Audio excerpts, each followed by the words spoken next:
everybody, and welcome to this week's edition of Goldeyes Extra Inning here on Shaw TV. Kim Babbage-Gazelle, we've got Kevin Hirschfield, we've got Brahms on camera today. Yes. It is the most exciting time of year. It's playoff time. Goldeyes in the playoffs. I think everyone expected that. Those so many returning from that championship team last year, and it was just a phenomenal year. It kind of reminds me a little bit of last year. They kind of struggled midway through the season. We're at 500. And then as things got more important, the Goldeyes heated up. When they took off, they took off. They have some real strong bats. If those guys are hitting well in the playoffs, they're going to be tough to beat, and their pitching is just phenomenal. They have a top three that I don't think any opposing team wants to see. So if everything's clicking for the Goldeyes, it's tough because these series are so short. But if everything's clicking at the right time, there could be some good things ahead for the Goldeyes this year. Do you think a repeat is possible? Do they have enough depth to make a repeat possible? Absolutely. Again, as we mentioned, a lot of guys who've experienced this championship feeling before, they want to experience it again. They know what it takes to win in the playoffs. And again, when you have a deep pitching rotation like the Goldeyes do in such a short series, it is so crucial. So I would think they're probably the favorites with what they've done in the past heading into the playoffs, but we will see. Anything can happen, of course, in the playoffs. They have battled back this season, right? They did have a bit of a slow patch, we'll call it, where things were not looking so rosy, and they've battled back, and I think that is the chemistry of this team, and that's the identity of this team. There are these guys that have that strength to battle back. Sometimes you need to face that adversity, right? If you want to go to that next step. They faced a little bit of adversity, they got through it, and they seem to be well on their way to good things here. Well, we've got a great show coming up for you today. We've got baby food on the menu, so that's going to be awesome. We'll get to that much later on in the show. But first, we are going to meet an integral part of, I guess he's not on the team, but he's an integral part of the team, and that is Fergie, the groundskeeper. Now, a lot of people see the guy from afar and think he's kind of a surly type, but he's not actually. He's a really great dude, and he's very talented. We've seen glimpses of him as we've been shooting these segments, Kim, you and I am always careful when we walk on that field just to make sure we're not walking on any kind of wrong area. But Don Ferguson, Fergie, as most people know him, has been the team's groundskeeper since they started here at Shaw Park. I don't want to offend anyone in the Goldeyes organization. Fergie might be the hardest working guy, though. He is here first thing in the morning, and he's here until the game ends. So sometimes his days are up to 15 hours they could be, but this is a hard-working guy, and we wanted to introduce Fergie to our audience here. So we'll do that in a moment, but first, this week's Top 5 Plays. Time for a look at this episode's Top 5 Plays. At number 5, August 24th against Sioux City, Goldeyes trailing by 4 in the bottom of the 11th, but Mason Katz gets them closer, a 3-run dinger. Katz has been doing this all year, sitting third on the team in home runs.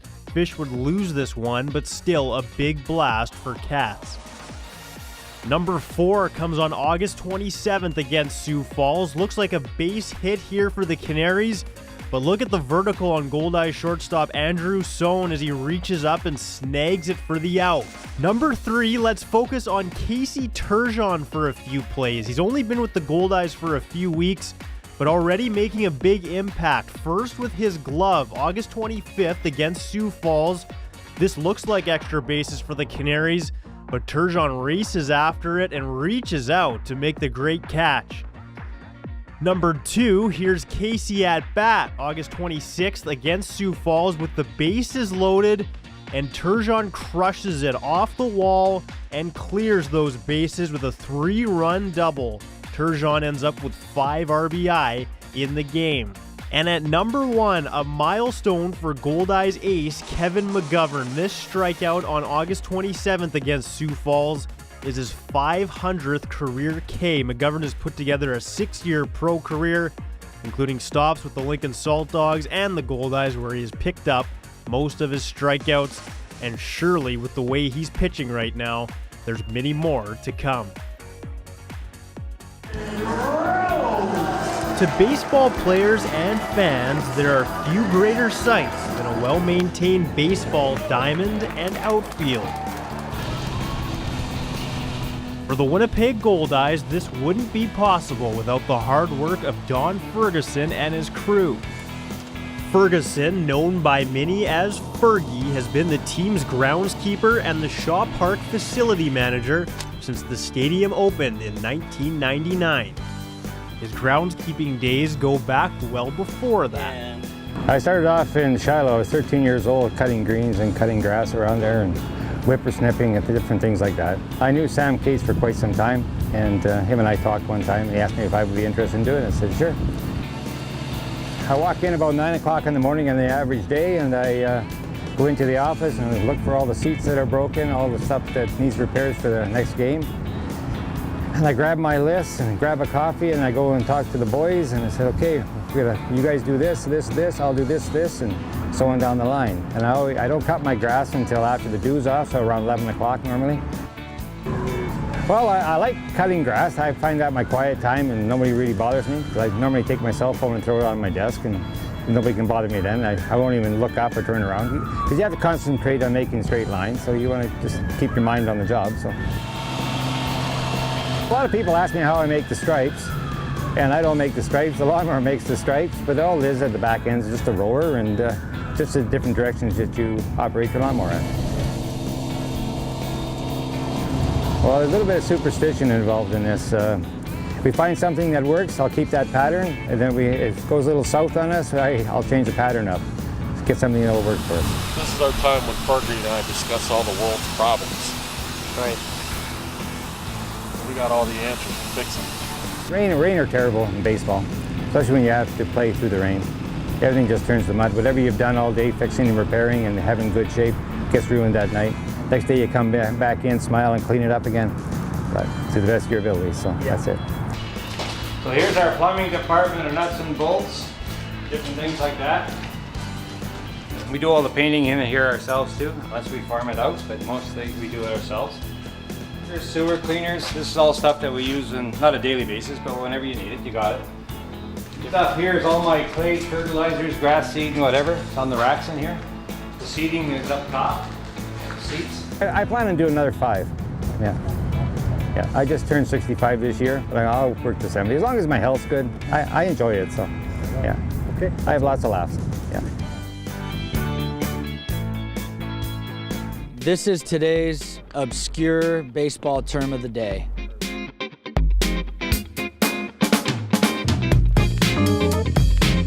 Today's term is worm burner. This is something that is that we often see off the bat of Wes Darvill, number 10, third baseman. It is a sharply hit ground ball through the infield that hops a bunch of times, and the reason they say that is because it kills the worms in the grass on the way out to the outfield. Wes doesn't hit for a ton of power, so worm burner is part of his offensive game. Boston Pizza, proud sponsors of the Winnipeg Goldeyes and youth sports in Manitoba. Visit us online at bostonpizza.com. Manitobans recycled over 85 tons of residential material last year. That's enough to fill Shaw Park over 10 feet high. When each person pitches in to help make our community greener, everybody wins. Learn more about Multi-Material Stewardship Manitoba and what you can and can't recycle by visiting simplyrecycle.ca.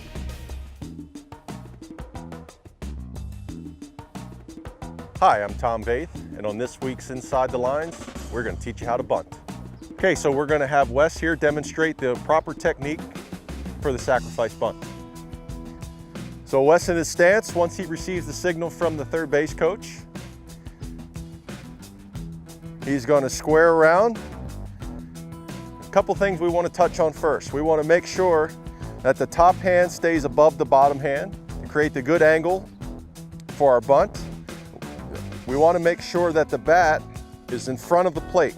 The reason for this is now this gets my barrel out into fair territory. If I stay back behind the plate here, it's too much opportunity for the ball to get out and be a foul. So we want to make sure we're always out in front of the plate with the barrel. We've got proper plate coverage. We're not to one side of the plate or the other. Right in the middle of the plate, proper plate coverage. Knees bent. We're going to make sure that head gets right down behind the barrel. See the ball to the barrel, and what do, Wes? Catch the ball with the bat. Catch the ball with the bat.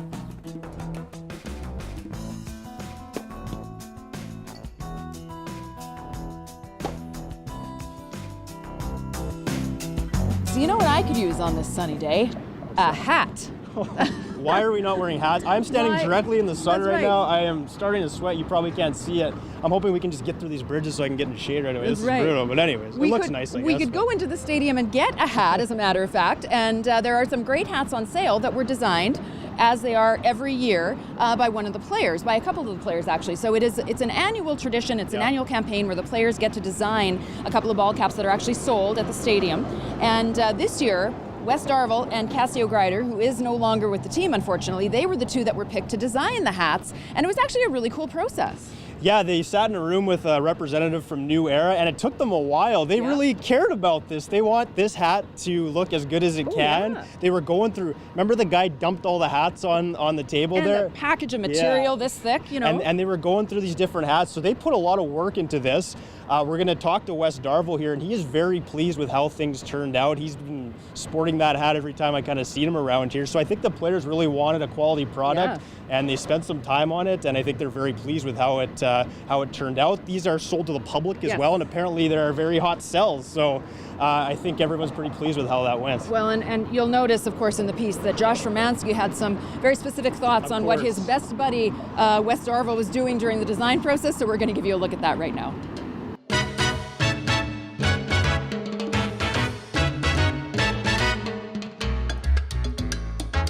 You know, New Era likes to partner up with teams like the Goldeyes and players like you guys, and basically take inspirations that you guys like or that you're into, whether it's fashion or color or style or whatever it is, and co-brand it with New Era and the Goldeyes. If you like mesh hats, if you like snapbacks, like whatever your style is, let's try and bring that into the cap.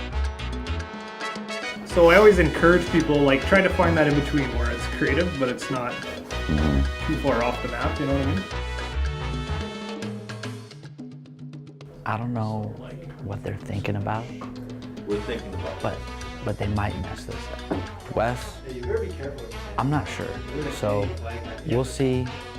There's still hope, okay? But we got a lot of work to do. I don't know where this white hat thing came from. I was never gonna make a white hat. It's like you guys. That's what you guys said.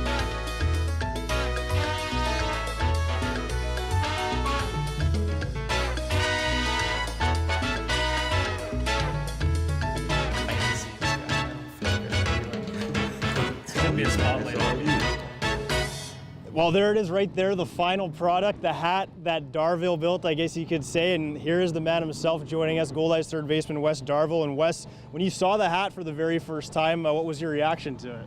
Yeah, I really liked it. I mean, it was pretty plain. But yeah, I wanted the maple leaf on the back, and but it looked really good, and the guys all liked it, so that was important to me. So yeah, it turned out really well. I was really happy with it. Well, take us through the hat. Take it off for a second. Just show us what you did to it, some of the unique features that you've added to it here. So right here you can kind of see I just made the whole thing black. You know, pretty creative there. But it's a really cool fabric. It's quite light, so it's breathable, so it's good to wear in the summer. And then from there, I just kept it plain. I put a maple leaf on the back. Yeah, I got pretty edgy here. I put a red button on the top of it there, and yeah, so I just kept it simple. Everyone likes a black hat, so that's kind of what I went with. And then it's got the player-inspired series there on the side. So yeah, it's pretty fun to make it. Sometimes it's the simple things that work the best. And these are sold to the public and to the players as well. Apparently, they're almost all gone. How do you feel that your hat's kind of a big sell here? Well, they're not almost all gone. They're all gone. Pardon so they're me. sold out. Yeah, they were top sellers, I think. Maybe they only had 10. I'm not sure, but. Yeah, they're all sold out, I think, right now. I'd like to get my hands on a few more, but we'll see what happens. Finally, I don't know how much design you've done in the past, but going through an experience like this, would you do something like this again if the opportunity ever came around? Yeah, for sure. I had a blast. Yeah, me and Cassie were in there flipping through the book, looking at all the different designs for, I think we were there for like 2 hours or something like that. But yeah, it was a ton of fun. I loved it, and yeah, if Tara wants me to do it next year, I'll do it for sure. All right, there it is, Wes Darvill with his New Era player-designed hat. Swaggering about in a garish new hat, he seemed to say, "Look at me, Rex Banner, I have a new hat." Left-hander from Philadelphia, Pennsylvania, Scott, Kevin McGovern. There you see his numbers been pretty steady overall. And there's a pitch that's right in there. He wasn't looking for that off-speed pitch. He got it. Here's the pitch. That's right down the middle. I basically started when I was 2 or 3 years old. The second I could find something that would fit my hand for a glove. I had an older brother that was playing baseball, and I got to watch him play t-ball in Little League, and I wanted to be on the field pretty much right away. My dad was a pitcher, and so was my brother, and he wanted me out there in the middle of the game, always being in control. And I had a little bit of nerves my first couple times out there, just realizing everyone's staring at you, but it was definitely the most fun once I got used to it, and never looked back. There was that slider again, and he beat him. And he strikes out one of the best hitters in this ballgame. My dad was a semi-pro pitcher, and he really showed me a lot. When I was growing up, I was watching the Phillies, and he'd always talk about pitchers and what they were doing and how they would control the game, and always looked up to them. So I felt like whenever I played baseball and I was on the mound, that I was trying to just be the same as my dad was telling me all these stories about great pitchers in the past. What was your career highlight? Probably my first start in the American Association. It was probably the biggest break of my career. I was playing in the Pecos League. It was probably the luckiest moment that I got, and I knew I couldn't mess it up. So after that, it was hard to look back on any other moment that wasn't as nerve-wracking, but so rewarding at the same time. Swing and a miss. He struck him out again. The experience has been amazing. Once I got here, the fans were really welcoming, and I've never played in front of these many fans on a consistent basis that know who I am, know my name, always root for me. Off the field, they would come up to me and want to have conversations and just talk baseball. So that last year in 2016 was really special at the end of the year, where I was pitching well and we made the playoffs, and that was definitely a highlight that I'll never forget, because I got to share it with the Winnipeg fans when we won the championship. Kicks and delivers. Swing and a miss, struck him out. And the slider again. This time Mazzola slings it. Swing and a miss, he struck him out. McGovern gets his 6th strikeout of the ball game. My favorite movie of all time, I always jump to Shawshank Redemption. Get busy living or get busy dying. Favorite TV show?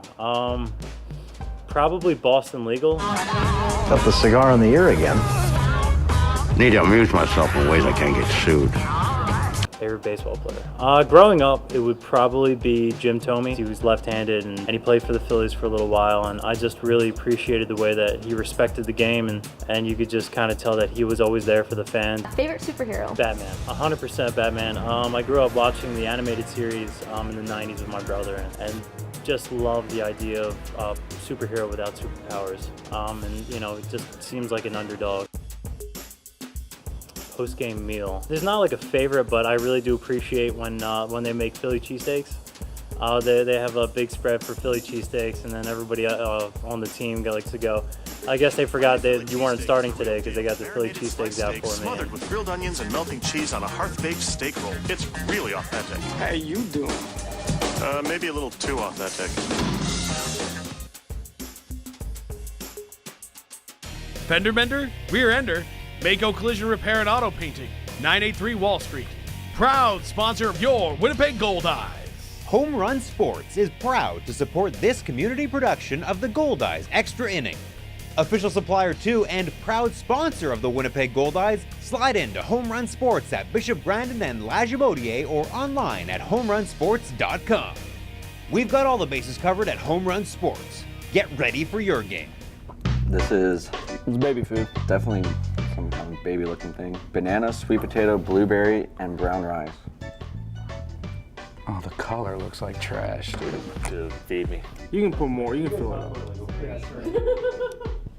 Nice. Smells like strawberry. What does it look like? It looks like a smoothie. Like if you put bananas and sweet potatoes and blueberries. It doesn't smell good, I can tell you that.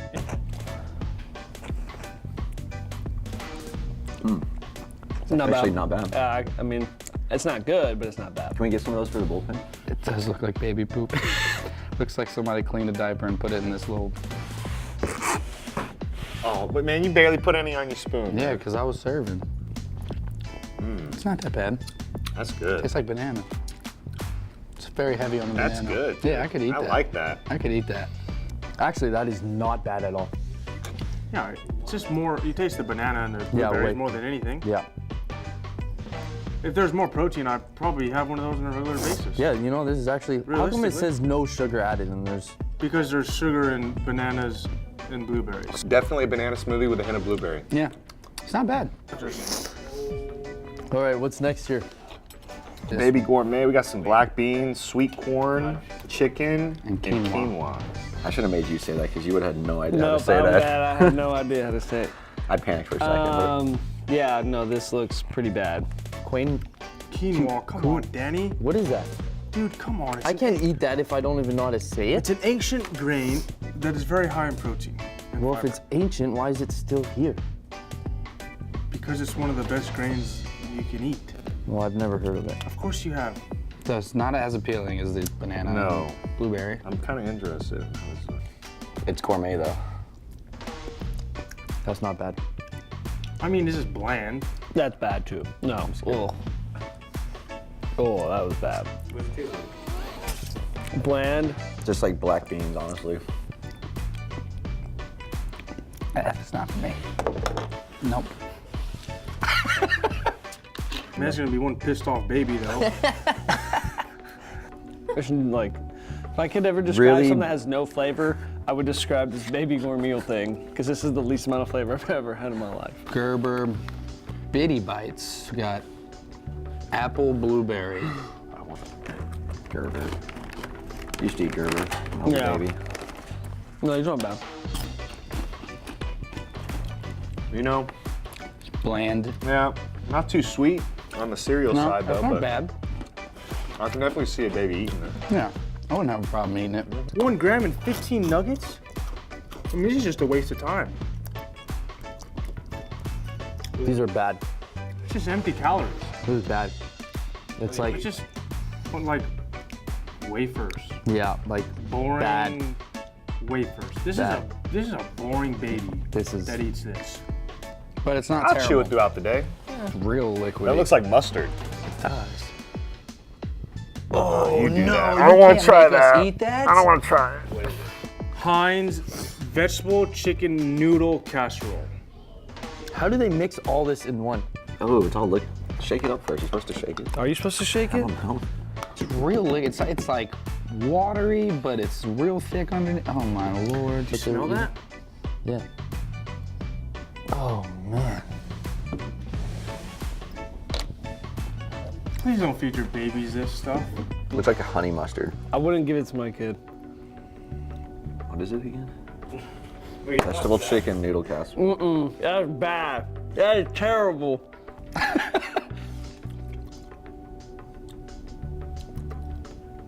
Don't you dare go back for seconds. Like spicy chicken. What are you talking about? It's just bland. This is terrible. Why do we feed our kids this? Yeah, why don't you just give them like a carrot or something? 1 carrot. The longer you let it sit there, the worse it's gonna be. I can't swallow, bro. I'll Actually throw not. up. That's bad. Oh. I mean, it's bad, but it's not that bad. It's bad. No, it tastes like somebody Vegetable chicken. put up What's vegetable uncooked chicken? and like Noodle raw casserole? noodles in a blender. Not mushed up Why like is the that. pasta blended up into that? I don't know. Oh. That can't be good. Even though it has a heart on it. It's probably 100% vitamin A. What does vitamin A do for you? So you get 100% of it. Vitamin awesome. I'm not gonna lie, I would have thought baby food would have gone over worse. If you remember watching our last show, we had them play the Bean Boozled game. That was pretty bad, as you saw. I thought baby food, like you said, I thought the players were gonna be, they were not gonna accept it at all. It's amazing, again, what we do to these guys. Like, the real reason we're actually standing outside is they won't let us in the park anymore. Yeah, because they're like, enough. You've tortured our players don't enough. want to see us anymore. But as you saw there, these guys, I think, wanted some more. They were enjoying They this. wanted some more. Listen, the blueberry baby food, delicious. I'm going on record saying that right now. I felt bad for them when they played Bean Boozled, and I actually tried that game afterwards. I didn't try any baby food, though. You would have been fine. I think it would have been good? Yes, okay. yeah. Has baby food, like, changed over the years since I would have had it? I don't know. I don't think you'd remember if you liked it or not anyway. No, so, but hey, I'll go by those guys. Apparently it's pretty tasty, so maybe I'll give it a shot one day. We'll see. Well, folks, we have one more episode for the rest of the season. And in fact, it will be a wrap-up show because the season and the playoffs will be done. So hopefully the next time you see us, we will be in possession of the championship trophy. Not us, the Goldeyes. We won't have it. We're not on the team. No, although we won't have it. Seems like it sometimes. They might lend us the trophy, but Why not? anyway. Who knows what could happen between now and then. What we do want is for you to get tickets to support the Goldeyes for the rest of the season and, of course, in the playoffs here at Shaw Park. So important to have a full house, loud fans, because that is critical. And it makes the experience so much better for the players, too. The atmosphere is so great here. Every September, the Goldeyes usually in the playoffs, and this place is nearly sold out.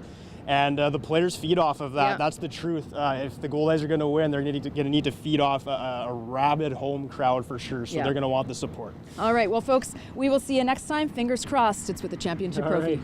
See you then.